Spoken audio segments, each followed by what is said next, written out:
A pleasant day to everyone. This is Arvin Alonso, and in this video presentation, I would like to share with you some etiquette on how we make use of our online accounts like Facebook, or when we are in a webinar, how do we behave well when we have a webinar. These are perhaps some guidelines that I would like to share throughout this presentation. So my main topic is online etiquette, a way to a better work and learning environment. Now, first, we have to take note that technology changes the future, and it will continue to change the future. Actually, if you're going to ask me at this very moment now, this statement is not already appropriate, because this statement has been a statement perhaps 20 or 30 years before. Now, because technology is continuously changing the future, let me just share with you some Bible quotes. All things were made through him, and without him was nothing made that was made. Anything made that was made. And he has filled him, or we were filled with the Spirit of God, with wisdom, with understanding, with knowledge, and with all kinds of skills to make artistic designs. Take note, we are made, or we are here to make artistic designs, that the man of God may be competent, equipped for every good work. But all things should be done decently and in order. Take note of the last verse that I am sharing you. All things should be done decently and in order. Now, the technology is a God's gift. We just need to respond decently and in order. Moreover, I would like to share with you some quotes to ponder. First, according to Mahatma Gandhi, we live as if you were to die tomorrow. Learn as if you were to live forever. So, let's give the best of our life every day. And at the same time, let's learn as if the learning that we acquire will be used forever. The beautiful thing about learning is nobody can take it away from you. That's according to B.B. King. Sa'yo lang yan. And I remember my father saying, mag-aral kayo ng mabuti kasi yan lang ipapamana ko sa inyo. And truly enough, 5 of us were able to graduate in college. In order to create an engaging learning experience, the role of instructor is optional, but the role of learner is essential. Meaning to say that if you are in taking your education, you are in school, as much as possible, especially when you are in a university, in college, instructors should serve as facilitators. But take note that your role as learner is very essential. You should explore, you should discover things as you learn, as you continue learning. The fourth one is develop a passion of learning. If you do, you will never cease to grow. That's right. And lastly, online learning is not the best big thing. It's now the big thing. Yes, it's now the big thing. It's what we are using almost every moment of our life. Normally, even when we wake up in the morning, the first thing that we look into is our mobile phone and browse our Facebook. It's the best. Now, with regards to online learning, it's already the best big thing. Why? Because it's what we use, especially in this pandemic time. It's what we use when we were confined in our own homes because we were not allowed to go out during this pandemic. Let me just give you two important words before I will continue with some of my sharing. The two words is netizen and netiquette. So, netizen comes from two words, internet and citizen. And when we say netizen, it's a person using the internet who participates in a society using the social media, and a person who embraces responsibly the use of internet.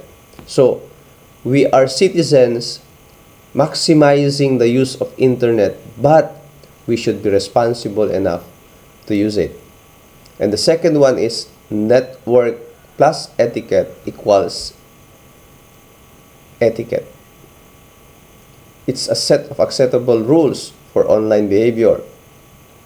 Take note that we are citizens in the internet, and therefore we should also act and behave well when we make use of this technology.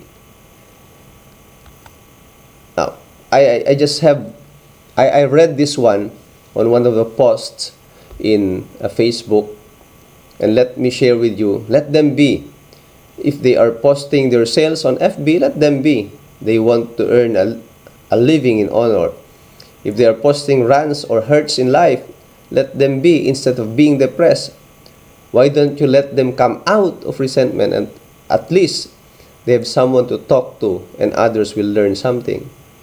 If they post good food and they are eating, let them be happy because they are full. Why not eat too? If they are uploading their pictures or selfies or groupies, let them be. That's why it's their Facebook account. It's not their fault that you don't want to take selfies. If they are uploading their achievements in life, let them be. They are just proud of themselves. Let's not envy them. Instead, make them an inspiration. Be happy for them. You won't lose anything. If they share words of God, Bible verses, or quotes, let them be. And this is what I normally do every day. They are not hitting you. Instead, they want to encourage and lift you up. And doesn't mean to be holy, religious, or poetic. Remember, only God knows what's inside your heart and mind. If they are posting new things they buy that you can't buy, let them go. Let them be. They work hard for it. So they want to be proud of it instead of doing it again. It's an inspiration that if they bought it, why can't you buy it?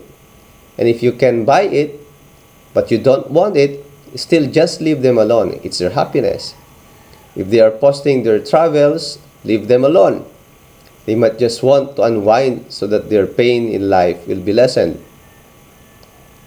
If they are posting pictures of happy family, happy couples, happy relationships, they work hard to achieve that happiness.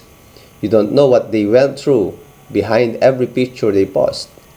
They cried with every smile and laughter. Sometimes, let's not too busy-minded, affected, or judgmental in others people's posts and in other people's lives, so we won't look bitter and envious. As long as they don't step on you and hurt you, let them be. Not everyone has to go according to what you want. And most importantly, that's not your account, it's their account. But take note, we should be responsible users of this resource. Now, let me share with you how to have a good web etiquette in our society. First, the internet is the new society.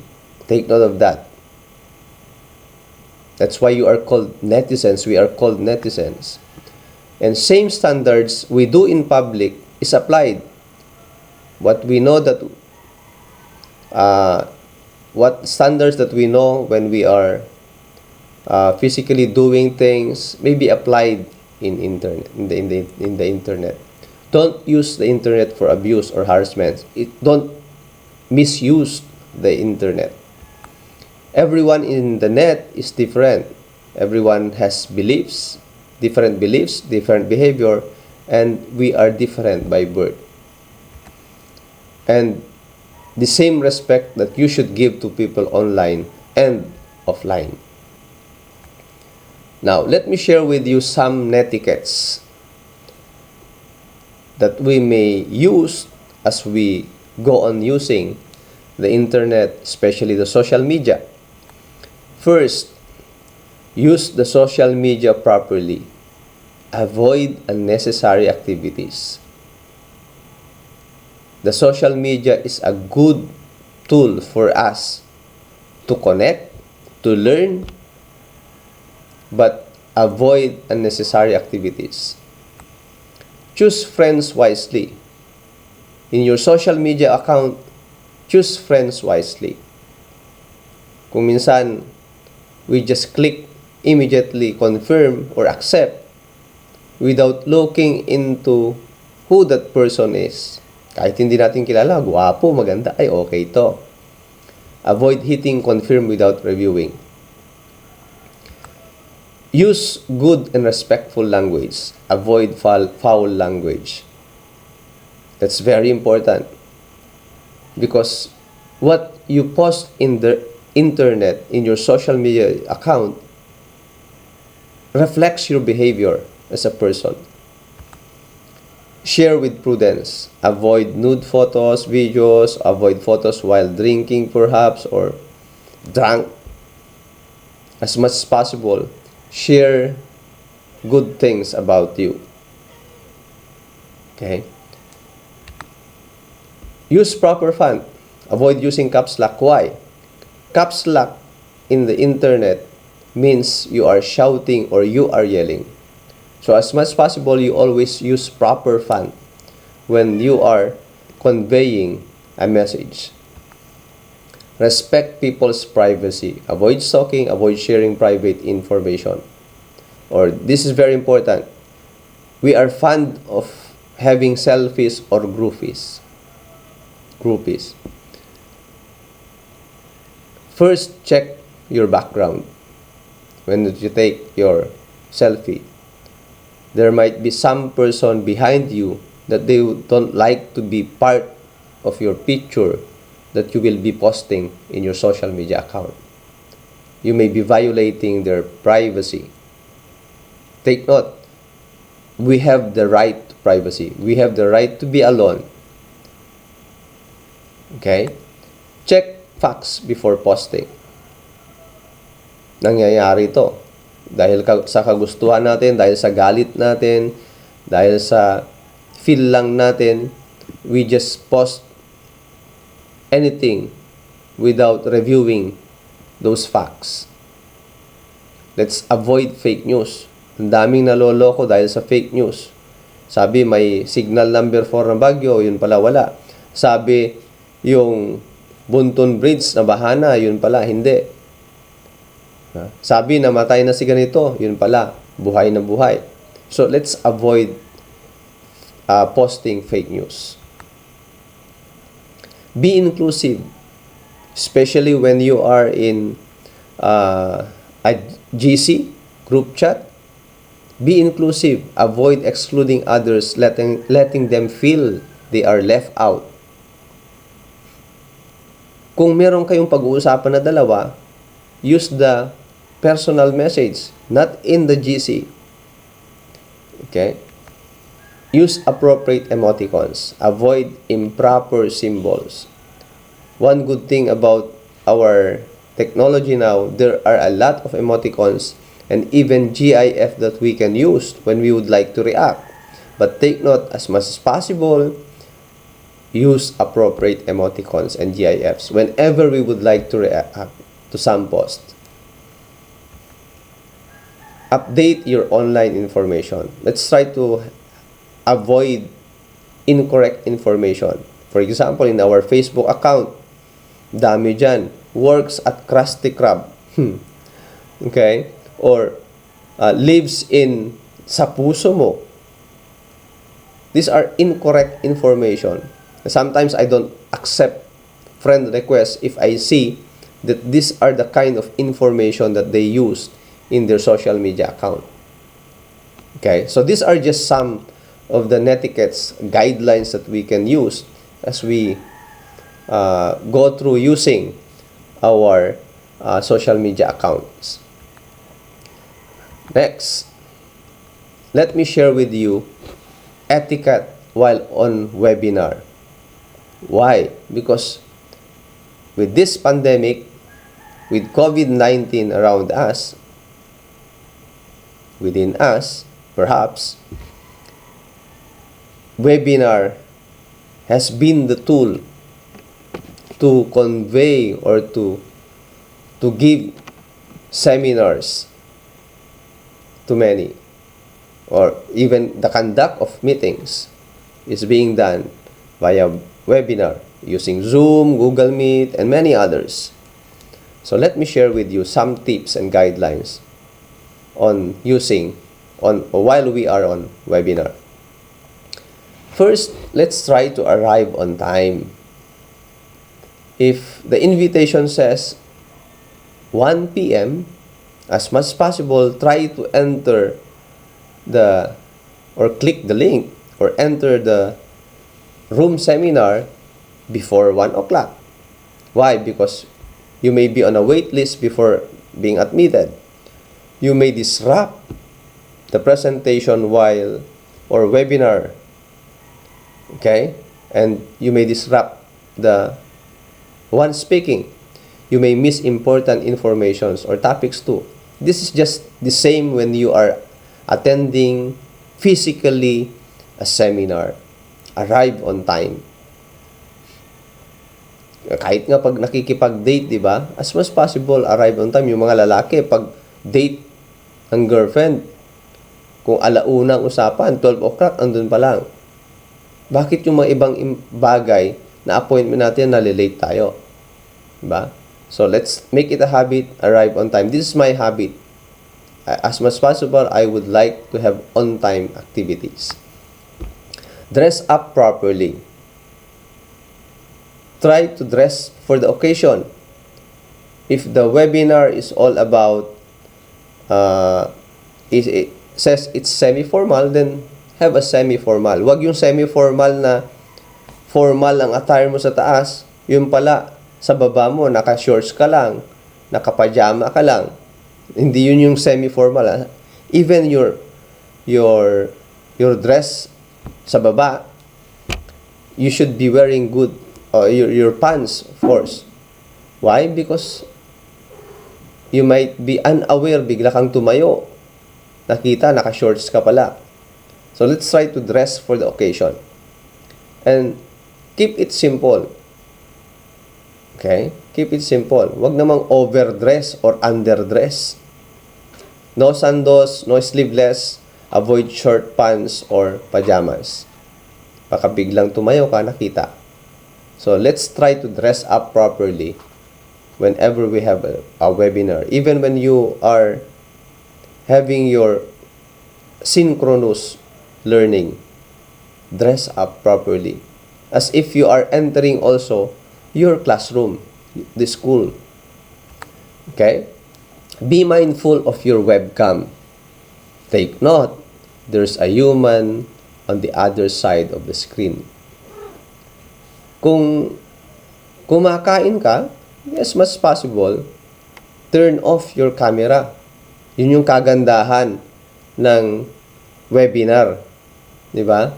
Gusto mong punta ng CR, turn off your camera before standing, before leaving your monitor. Okay? Kung meron kang gustong kausapin, turn off your mute. Diba? So, that's the beauty of the webinar. Turn on if the speaker or organized asks you to turn on your webcam. Turn off if you're taking a break. Simple as that. Kasi, ang gulo-gulo mo dyan, kahit ano-anong ginagawa mo pala, and you are being seen by all the participants in the webinar. Tip number 4, silence. Mute your audio when the presenter is talking. Mute your audio, naririnig yung background mo, naririnig kang nakikipag-usap pag sakali. Di ba? In a seminar, as much possible, all participants should be in silent mode. In the same way, in a webinar, we should be in a silent mode when the speaker starts talking. But we have to unmute when we would like to respond, when you are asked to respond to a certain situation, or when you would like to ask some clarifications or questions, or when you would like to comment. Okay, that's tip number 4. Number 5, don't use the chat box or chat room for side chats. Zoom has a chat box. Google Meet has a chat box. As much as possible, when you would like to have side chats with the person within the webinar, use your PM. Have a personal message. Use the chat box when clarifying while the speaker is talking. Yun yung kagandahan ng webinar. Kasi kung meron kang katanungan while this presenter is talking, pwede mo nang ilagay sa chat box. Hindi mo na siya basta-basta makakalimutan. It's just like writing your question on a sheet of paper. Okay? So that when the speaker will ask any question, your question is still ready. Now, don't use it for personal chats to other participants. Take note, the presenter may see what you are chatting, and it may disturb him or her. Number 6 is wait for your turn. Observe if the presenter is ready for interruption. Use the raised hand icon as much as possible. If you don't like to use that icon, you may also raise your hand. But take note, your webcam should be turned on so that you can be seen, you can be acknowledged. And take note also that you have to wait for your turn. It's just like in a seminar or in a classroom setting, when the teacher or the speaker says any question, maybe 2 or more will be raising their hands and 1 will just be recognized. So, wait for your turn. Malay mo yung question pala nung nauna ay the same question.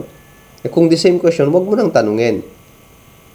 As long as you would like to be clarified more, then raise your hand for clarifications. That's tip number 6. Let's try to ask questions promptly. Questions should be focused. I've been into many seminars, but some participants would go to the mic, ang daming pinagsasabi, and they are talking many things. Yun pala, they are just self-promoting. Wala pala silang question. They are sharing their opinion and self-promote. Parang nagmamagaling ba? Now, when you ask questions, when you clarify, when you give a comment, go direct to the point. Okay? Number 8, position best. Okay, let's position best. Stay in a place with better view, with good background. So I'm using my simple background at home. Okay, as much as possible, walang nakasabit na kahit ano-ano dyan. Okay? Go to a place where there is strong signal. And this is one of the challenges of students now, especially when they are in a remote place. Naghahanap sila ng place na maganda ang signal. That's good. I remember one of my co-teachers, pinakita niya yung kanyang isang estudyante is even climbing a tree just to have a good signal. That's one of the challenges of the online learning because of pandemic. Go to a place where there is less distraction and less background noise. At this very moment, I am recording this presentation as early as 4 a.m. where there is less distraction and background noise. Kung may naririnig kayong tilahap ng manok, well, that's part of the background noise. Go to a place where there is less presence of people. I'm alone now because my family members are still sleeping. Now, when you are attending a webinar, go to a place where there is less presence of people, because more people, more disturbance may occur. Go to a place, have a good lighting, okay? As much as possible, the lighting should be in front of you, and avoid moving with your device. Habang may webinar at naka-on pa yung webcam mo, naglalakad ka kahit saan-saan, or you're doing your plantito or plantita, you're doing household chores, nakaka-disrupt din yan. Okay, number 9, identify yourself properly. Okay, first, when you enter the webinar link, check your name, rename it. Nangyayari sa akin yan. Pabago-bago yung pangalan ko. Sometimes I make use of the account name for my institution. I use the account name for my organization. Nababago. So, nagkakaroon ako ng problema before. Now, the first thing that I normally do is to rename for proper identity. Have a correct account name and picture as much as possible. And identify yourself before voicing out your questions or your clarification. Say, for example, I have a question, please. This is Mr. Alonzo. May I be recognized? Or this is Arvin from Cagayan State University. I have a question. That's very important when you identify yourself. Tip number 10. Learn how to use the software features. You are invited in a webinar, tapos sasabihin, you will be using Google Meet. Hindi mo pa nagagamit yung Google Meet. Before joining the seminar, try to browse how to make use of the Google Meet and look into some of the features. One good thing about the internet is we have the YouTube where we can learn almost everything. Wag lang yung masasama kasi marami na rin hindi maganda sa YouTube. Okay? For example, ang hindi maganda, there are some YouTube channels na as if they are promoting breastfeeding, pero hindi pala, wala naman silang sinabi about breastfeeding. Pinapakita lang nila yung pagpapadede just to earn more views. Hindi maganda yon, diba? So, try to watch YouTube videos in order to learn more of the features of the software you are using. Tip number 11. Do your activities promptly. Even in a webinar, there are some activities, there are some group activities being given. Try to do it as much as possible when the speaker says, okay, do this activity with your seatmate or with the person within the group, because you can be assigned in a room when we are using Zoom or other accounts. Find time to finish it early. If the speaker says do it for 15 minutes, do it for 15 minutes. Now, if you are using an LMS learning management system and you are given a lot of activities, quizzes, exams, try to do it on time. Avoid making excuses like there's no internet signal, o mahina ang signal, I went to the market and buy, I do household chores. Avoid making excuses. Take note that the webinar or the activity was given ahead of time. Tip number 12. Follow rules. given by the organizers of the webinar. Okay, let's try to be prepared, be attentive, be active, be polite. Take note, rules are always provided. Follow them to avoid problems. That's why we have laws. That's why we have rules and regulations in every organization and in every company that we belong, we enter into. Because rules makes a certain group better. It makes it more organized. So in a webinar, we have to follow rules also. And lastly, my tip number 13, the success of your online training, online education, or your webinar is to follow Netiquette.